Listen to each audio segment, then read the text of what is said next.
Hey, what's up everybody? Rob Marzullo here, Ram Studio Comics. Welcome back.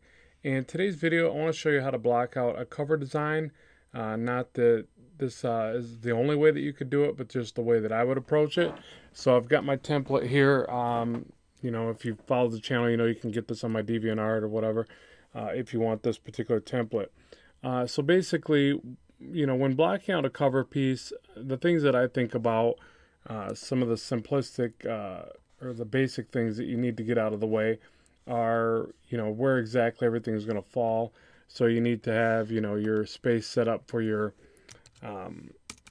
your logo and that for your book, where the title is going to go for the character description or, the title of the comic book.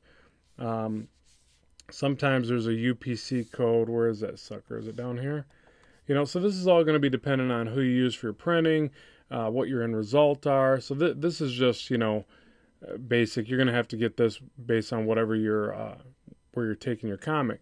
So that's one thing to keep in mind. So I'll convert that to blue line, and then I'll add another layer.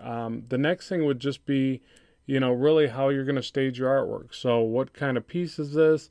Is it a collage? I always think of these ones where it looks like somebody's daydreaming. You got somebody real big off to the side looking down at another character.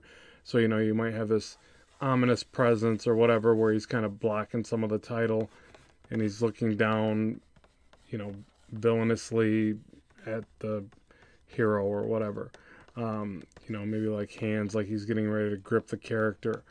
And then you've got the character kind of standing here, ready for action or whatever, maybe looking around like he doesn't know what's going on. This all depends obviously on the story.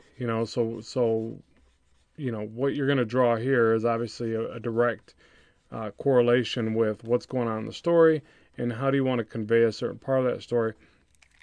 Some covers throw you for a loop and it's totally a different direction, probably, intentionally than what's going on in the book, just to kind of up or amp some kind of drama, make you think like the character's in a lot more danger than they really are. And then, you get in there and the superhero's kicking butt all the way through. I've seen that happen. So it's like, I don't know that there's any right or wrong way. Mainly the cover is to draw the reader's attention and get them excited and make them think, okay, what's going on in that book. So there's lots of different ways to do that. So this is a very cheesy approach, but and obviously I'm not trying to show you how you would draw this particular design. I'm more or less trying to show you how you would possibly stage the artwork. Like for instance, you might do like a spotlight effect. So a lot of this is in shadow. And, so now you've really intensified the focal point of the character being in the scene. You could do the nice heavy shadows on the character and, again, adding drama to the scene and making it look like he's more in an imposing danger. And this character has just got him right where he wants him. So that's kind of what I would see. As crude as this little sketch is, obviously, but just to give you an idea of what I'm thinking there, even at this beginning stage of my very ugly drawing. So there's one potential concept. Another one is like, all right, there's two combatants or 3 or 4, 10 or 20, whatever type of book this is. And, there's two combatants and they're fighting it out or whatever. And, excuse me, they're like, swinging for the fences and trying to knock each other into next week. So you got like the fight scene going on. They're tumbling right through the page almost. Like you have some of the items or objects getting larger towards the screen. Maybe the one arm's coming in front of the title. And also this gives you an opportunity to give them the little arm and really do the perspective thing, really stretch that perspective and that foreshortening. One big leg over here and one tiny little leg. You got to kind of picture that stuff so that you can really stretch the poses and make it look more dynamic. So you've got like this thing, and the two guys are fighting, and maybe do some busted brick or whatever right here to again draw the the view from the starting point here, the strike, down this way, and you can do all little tactics to direct the viewer with shapes of shadows and details. Just keep in mind too that any areas where you put very extreme dark or light, more visibility, more detail, is all going to direct the viewer. So save those for your choice elements. Like it's really important when painting, but even in comics, your extreme darks and lights should be, especially your extreme white, should be where you're trying to direct the eye. So just keep that in mind. And then, obviously good anatomy, structure, just good drawing in general will direct the eye as well. So I'm not saying draw something poorly and then draw something really well to direct the viewer. I guess I'm not saying that, but just in the way that you design the overall look of the illustration, the characters will in turn, move the eye around. So shapes of shadows, extreme light and dark, even colors that pop. You could do, when you hand it off to the colorist, or if you're the colorist, you could do areas that are a bit muted and then do a little bit more saturated color where you want the viewer to be. So if your focal point is right there, you could do that real subtly too. It could be a nice soft fade that comes inward towards that. It doesn't need to be, all this is muted back here, and then there's a bright red, shape on the face or something. You wouldn't do it like that. It would be a lot more subtle. Obviously, that probably goes without saying, but hey, you never know. So I'm just making sure I cover everything if I can. So there's another concept, and forgive the very crude sketches, but hopefully, if you're drawing comics, then you understand that this is kind of where it all starts, and this crude, really rough sketch does give me a good visual for what's right and what's wrong, even at this stage, and what can I start to adjust and change and things like that. So that's another way I would lay it out. Now, something I want to cover really quickly, because I think it helps people visualize, because sometimes, I think that people wonder, how do you sketch things like that out and get an idea? Start trying to visualize your scene like this. So here's a 3D space real quick, and let's picture that we're on a stage, and there's all these little people around the stage looking out. They got popcorn and they're throwing it at you or whatever. So you got this stage. Here's your curtains, right? And you've got these props. Okay, ever been to a school play or something like that for kids and stuff? So you got all these little props, and they're hanging them from the ceiling, and so there's your props, right? And it sounds silly, but think your comic book work like this, and I think it becomes a lot easier to produce. Now, granted, you don't want everything to look ultra flat like this, but that's where your ability as an illustrator gets in there, and you make these flat objects look dimensional. Because essentially that's all you're doing anyways. You're working in a 2D plane, but with your fancy, schmancy line work and creativity, you're making 2D planes look three-dimensional.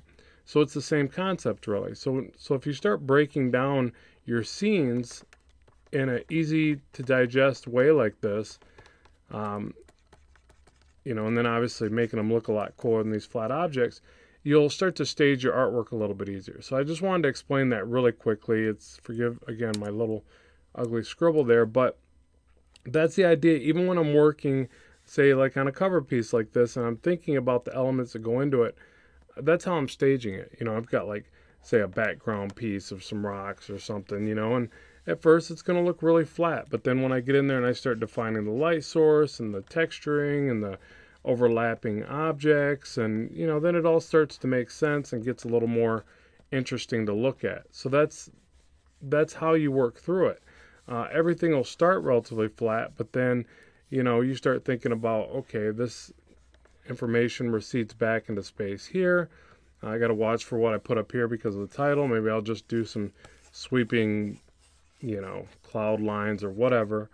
And then the characters will be up front here.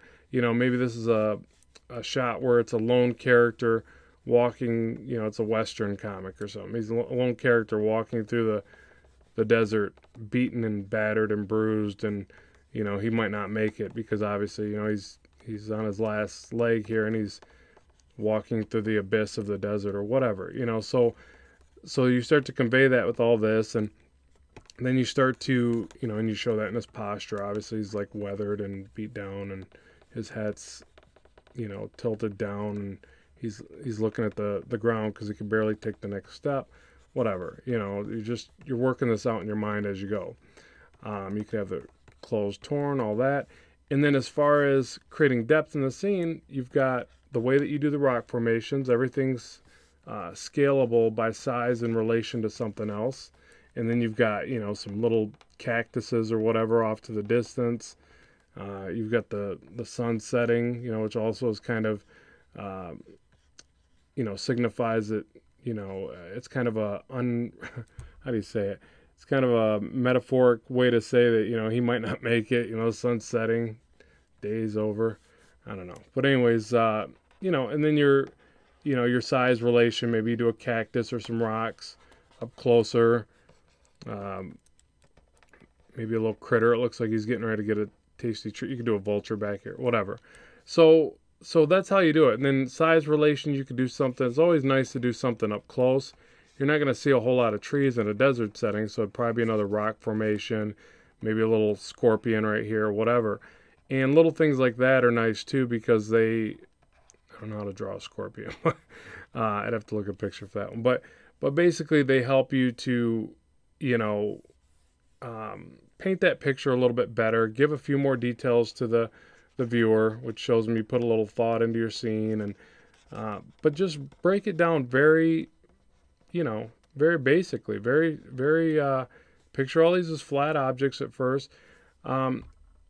Another thing before I close out here, because I don't want this to get too awfully long, is just remember that, you should be able to control recognizable silhouettes. At some point when you get better at drawing, and I can't attest to this with this ugly sketch I just did, but what I'm saying is you should get better and better at doing definable silhouettes, and then taking those definable silhouettes, detailing the crap out of them, and making them look cool and dimensional.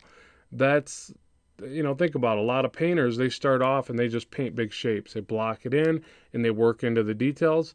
You can do the same thing with sketching and illustrating your comics, which I think in turn makes it easier to maneuver through. So at any rate, I just had the request to do, how I would lay out a comic book's, cover. And I would just do it like anything else like this. I'd move things around. I would, figure out where my title is, maybe like the very old West or whatever, whatever cheesy thing. And then I would have the character go in front of it a little bit or behind, certain elements behind it to convey depth there. So that's essentially in a nutshell how I would lay it out. It's nothing too spectacular in the beginning.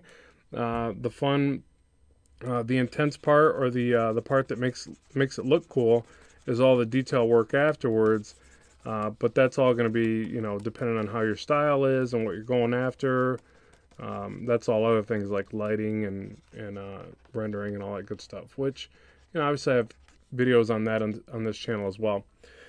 So yeah, that's about it. So hopefully this has been beneficial for you. Thanks for tuning in and watching my really ugly sketches here. And let me know what you'd like to see in the future. Be sure to like, share, subscribe. Helps me stay here on the channel producing new content for you.